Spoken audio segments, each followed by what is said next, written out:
welcome to this deep dive. Today we're exploring something that, honestly, might completely change how you view the world around you. Yeah, it's definitely a paradigm shifter. Right. Because what if I told you that like 90% of the massive problems you face today aren't accidents? Oh, wow. Yeah. What if they are the direct, intended result of the exact institutions that were supposedly built to protect you? I mean, it is a hugely provocative premise, and it really fundamentally challenges, how we have structured human society for millennia. It really does. So, for today's deep dive, we are jumping into an intensely radical blueprint for humanity's future. We're pulling this from Book 3, Chapter 6, which is titled Quintessence. Right, and the core mission here is to explore this really profound philosophical shift. A move away from what the author calls a 4,000-year-old mindset of scarcity. Exactly. We are unpacking a framework that essentially claims the long historical famine of human existence is officially over. And that you, me, all of humanity, we are currently standing at this intense crossroads between total societal collapse and a completely beautiful new story of existence. But, to understand how we might actually write this new story for humanity, we first have to, look at the precipice we are currently standing on. Right, the collapse part. Exactly. Because this framework doesn't view societal collapse as some distant sci-fi possibility. It frames it as an active process happening right now. Right, around us every day. Yeah, the author actually references the work of Jared Diamond here, outlining 5 converging causes of societal collapse. Okay, let's hear them. So, it's environmental damage, climate change, hostile neighbors, a loss of trade partners, and finally, a poor societal response. I mean, when you just list them out like that, it sounds like basically a table of contents for the evening news. It really does, yeah. But what the source material emphasizes isn't just that these 5 things are happening out there in the world, it's how they are interacting. It's the convergence of them all at once. What's really fascinating here is the mechanics of that convergence. Because, you don't just get environmental damage in a vacuum. Right, it's all connected. Exactly. A shift in the climate causes local crop failures, so that's the environmental damage. But then those failures suddenly create massive resource stress. Which means you can't trade as much. Exactly, which breaks down relationships with friendly trade partners. And when trade stops, your neighbors become hostile because everybody is suddenly fighting for the exact same shrinking pool of resources. Oh, yeah. It's the ultimate domino effect. And the final nail in the coffin is that poor societal response. The bureaucratic institutions running society are they're too paralyzed or too rigid to adapt to all these cascading crises. So they just freeze up. Yeah. And the text argues that our current worldview is exactly what built these dominoes in the first place, right? Yeah, that's a key point. Because we have been operating on this really linear, randomized mindset that is driven entirely by conflict and competition. Right. So if playing by those competitive rules is what brought us to the edge of the cliff, the blueprint basically says the only way to avoid going over the edge is to fundamentally redefine the rules of the game. And that starts with hacking the golden rule. Hacking it. Okay, I love that. Yeah, I mean, we all know the traditional golden rule, right? Do unto others as you would have them do unto you. Right, classic. But the author challenges this. He argues that this traditional interpretation is actually deeply rooted in separation. It's transactional. Oh, interesting. Yeah, the text shifts this toward a concept closely related to the Buddhist idea of interbeing. I was actually trying to visualize the mechanics of this shift earlier. And it's kind of like comparing the old golden rule to a transactional business deal. How so? Well, in a standard contract, I don't cheat you simply because I don't want you to cheat me back. Right. My good behavior is just a form of self-preservation based entirely on the premise that you and I are separate entities. Right. It's a negotiation between strangers. Exactly. Yeah. But this redefined golden rule, this concept of interbeing, it's more like sharing the exact same oxygen tank in a really tiny submarine. Oh, that is a great analogy. That really captures the physical necessity of the shift. Right. Because in a submarine, you literally cannot steal your neighbor's oxygen without depleting the system that keeps you both alive. Exactly. Harming the other person literally physically harms you. Wow. And the source uses this really brilliant real-world example with the rainforest to explain this. The logging example, right? Yeah.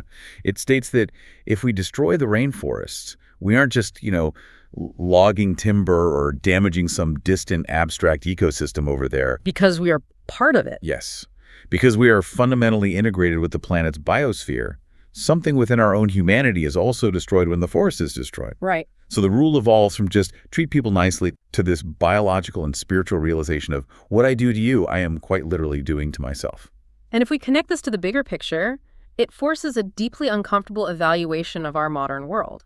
Oh, totally. Because if we are all biologically and energetically connected in this submarine, sharing the same life support system, this framework really challenges us to ask why modern society feels so incredibly broken and fractured and isolated. Right. If we are all one, why are we constantly at each other's throats? Well, the blueprint points directly to the systemic level. Specifically, it names 3 main pillars to which humanity has completely surrendered its power: And those are? government, the church, and education. Ah. The argument presented is that for roughly 4,000 years, humanity has actively negated its own sovereignty. We've handed our inherent power over to these massive top-down hierarchies. And, it traces this all the way back to antiquity. I mean, if you think about it historically, transitioning from nomadic hunter-gatherer societies, which were relatively egalitarian and, abundant to fixed agriculture, that completely changed human psychology. It changed everything. Yeah, suddenly we had grain silos. If you have a grain silo, you have to protect the grain, so you need guards. Guards eventually become armies. Armies need kings. Kings invent taxation. Right, it's the birth of the bureaucratic state. Exactly. We basically traded our personal sovereignty for the promise of security against agricultural famines.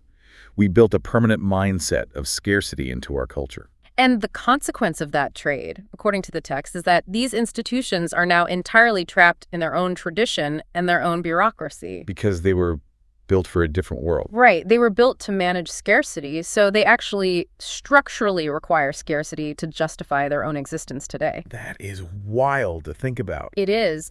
And the author makes a staggering claim here. 90% of our modern problems are created by these human-made institutional systems. 90%. Yeah.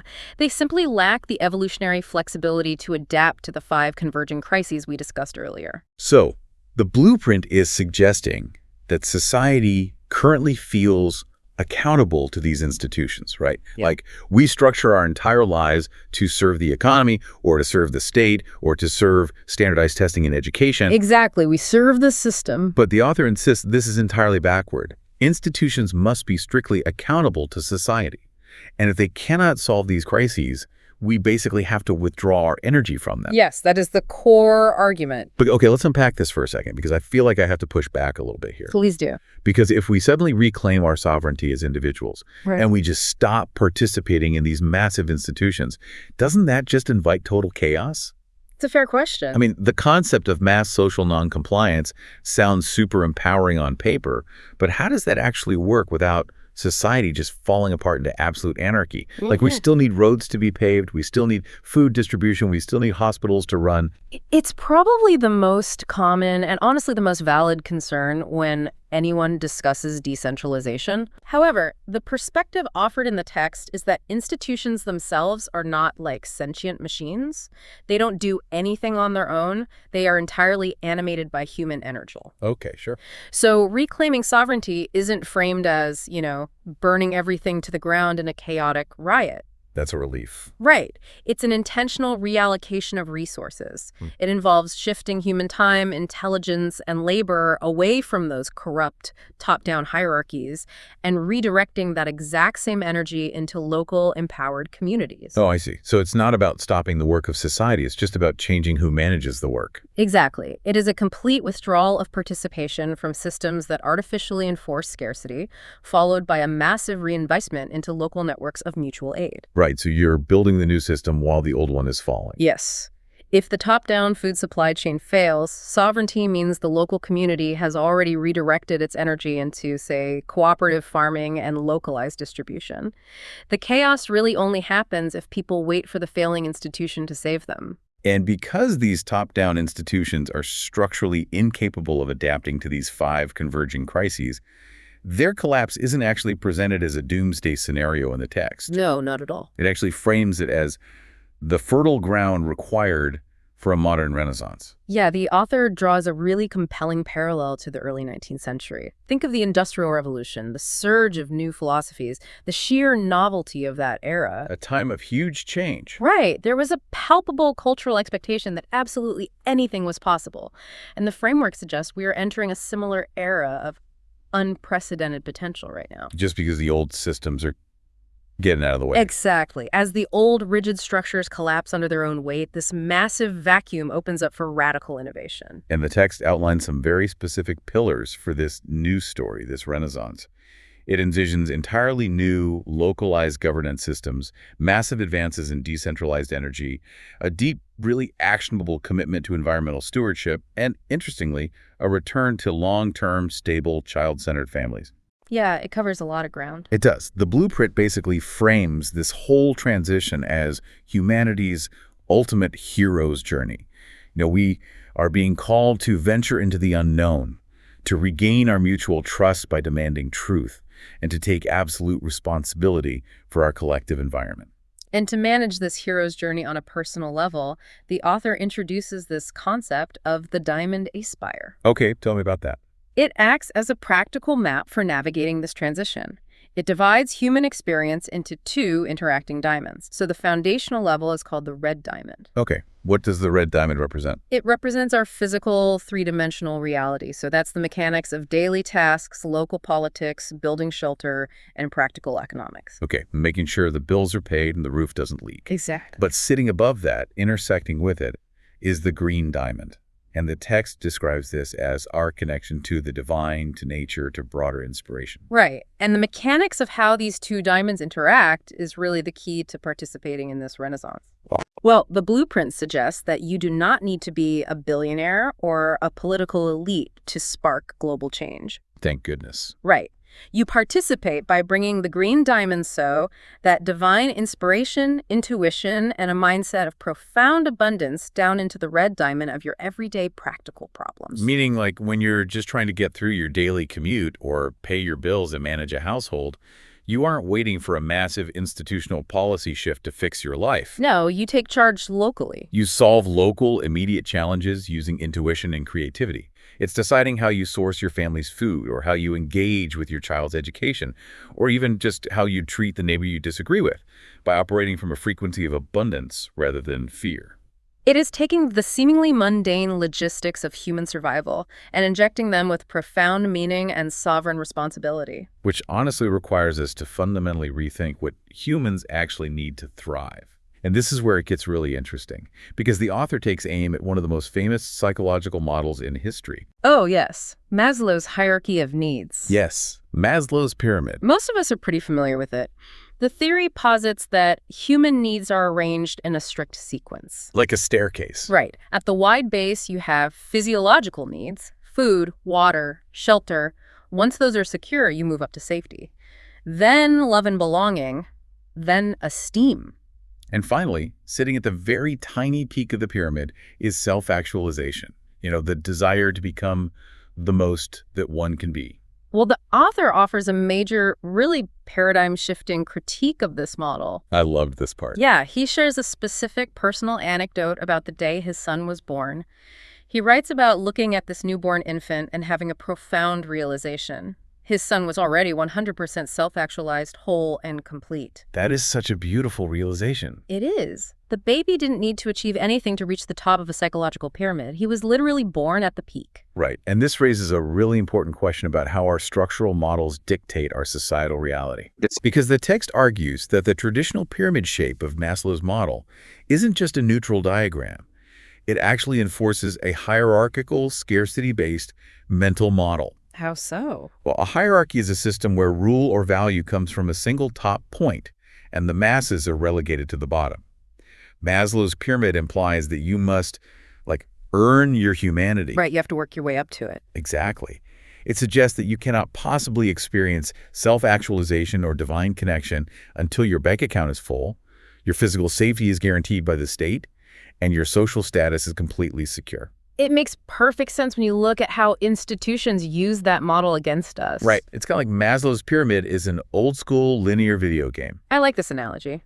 Yeah, like you were forced to grind and beat the food and shelter level before the game even lets you unlock the love and belonging level. Oh, yeah. And you absolutely cannot get to the self-actualization boss fight until you've mastered every single lower level.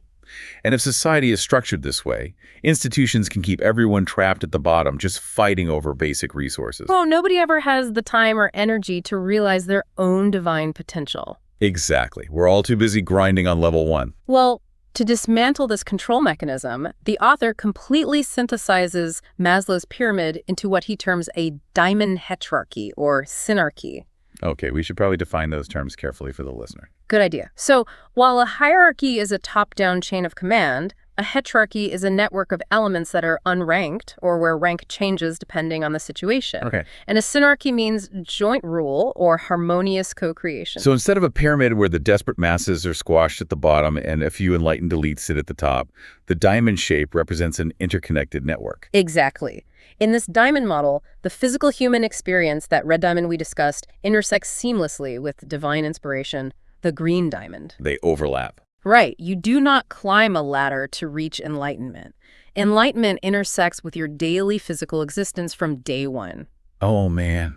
Going back to our video game analogy, the diamond heterarchy is like a massive open world game. Yes. You are dropped into the map with all the tools you need to create and thrive. You are born whole. You don't have to earn the right to be self-actualized. It is your default biological and spiritual state. You just have to remember it. And the systemic implication of this is just massive. When you remove the psychological requirement for humans to earn their basic worth, you completely neutralize the leverage that failing institutions use to control society. Because they can't dangle self-worth over your head anymore. Exactly. You replace a hierarchy of control, which requires scarcity to function, with a synarchy of co-creators who operate from a baseline of absolute abundance. And this evolution in thinking leads us directly to the ultimate, limitless potential of humanity that's described in the final sections of the text. The infinity diamond. Right. Because once we break out of that hierarchical pyramid and step into this new diamond perspective, the blueprint reveals its final vision, the infinity diamond. The infinity diamond is represented by the infinity symbol, signifying a continuous, unbounded flow. Makes sense. It is the culmination of this philosophical shift, representing an infinite cycle of consciousness, energy, vibration, and frequency. Now, I know that those terms can sometimes sound a bit esoteric. Yeah, let's break down how that actually functions for you, the listener. Because when we start talking about vibrations and frequency, it's super easy for people to tune out and just think it's science fiction or magical thinking. Right. A really practical way to understand frequency in this context is to view it as the operational baseline, or like the vibe of a community or an individual. Okay. Think of it like tuning a radio. If an entire community is tuned to the frequency of fear and scarcity, genuinely believing there isn't enough food, money, or time, well, their physical actions will reflect that. They will hoard resources, build walls, and view their neighbors as threats. Exactly. The frequency dictates their physical reality. But if that exact same community consciously shifts its frequency to abundance and interbeing, tuning into the idea that they are all sharing that same submarine oxygen tank, their actions completely change. Right. They start working together. They share tools, they farm cooperatively, they support each other's kids. By simply shifting their internal vibration, they literally change their three-dimensional world. They overcome the limitations of what their basic 5 senses told them was possible. And that leads to the concluding message of the source text, which really delivers a powerful decree based on this shift. What's the decree? It declares that the 4,000-year famine, this deeply ingrained mindset of slavery, scarcity, hierarchy, and debt, is officially over. Wow, over. Yeah. Humanity has survived the crucible of its own infancy, and we are now stepping into adulthood, ready to create alongside the divine. I mean, the blueprint envisions a breathtaking reality here. A world where 8 billion unique, beautiful human stories are unfolding simultaneously, without ever needing to compete for space or resources. It's an existence in total harmony with each other and with the earth itself. It's the ultimate shift from merely surviving a famine to responsibly managing infinite abundance. The text encapsulates the emotional weight of this transition perfectly, too. It uses a quote from the space pioneer Dr. Robert Goddard. Oh, I love this quote. Yeah, reflecting on the limitless boundaries of exploration, he said, No matter how much progress one makes, there is always the thrill of just beginning. The thrill of just beginning. That is so good. So what does this all mean for you, listening right now? How do we synthesize this massive cosmic historical concept into a grounded takeaway for your daily life? I think the most vital step is critical reflection. When considering this monumental framework, this proposed shift from a world defined by a hierarchy of scarcity to a universe of infinite creation and interbeing, what really stands out to you? Right. Where does it hit home? It challenges you to look at your own daily routines. Where in your life are you still operating on the 4,000-year-old famine mindset, just waiting for institutions to save you? And conversely, where can you immediately step into the abundance and localized sovereignty of the diamond perspective today? Exactly. It is an incredible amount of information to process. I mean, we've journeyed from recognizing the very real mechanical threat of societal collapse to completely redefining the golden rule from a transaction into interbeing. We've explored the necessity of dismantling old, top-down institutional hierarchies, the historical mechanisms that created them, and the urgent call to reclaim our personal sovereignty through local community action. And we examined how moving away from Maslow's scarcity-driven pyramid toward the abundant, interconnected diamond heterarchy fundamentally changes human potential. It really is a radical blueprint. It requires us to abandon the comfort of the staircase we thought we were climbing and instead embrace a dynamic, interconnected cycle of creation. We want to genuinely thank you for taking this deep dive with us today. We know this is complex, paradigm-shifting material that challenges some pretty deeply held assumptions about how the world works. And we really respect the time you invested in exploring it with us. Before we go, though, we want to leave you with one final thought to explore on your own, something to maybe mull over as you go about your day. If our entire society, our economy, and even our most deeply held personal ambitions have been driven by a 4,000-year-old fear of scarcity, and that ancestral famine mindset, what happens to human ambition when we truly accept that we have infinite abundance? Yeah, think about that. If you knew right now that you are no longer sharing a shrinking oxygen tank, if you were no longer afraid of running out of time, money, or resources tomorrow, what is the very first thing you would choose to create today?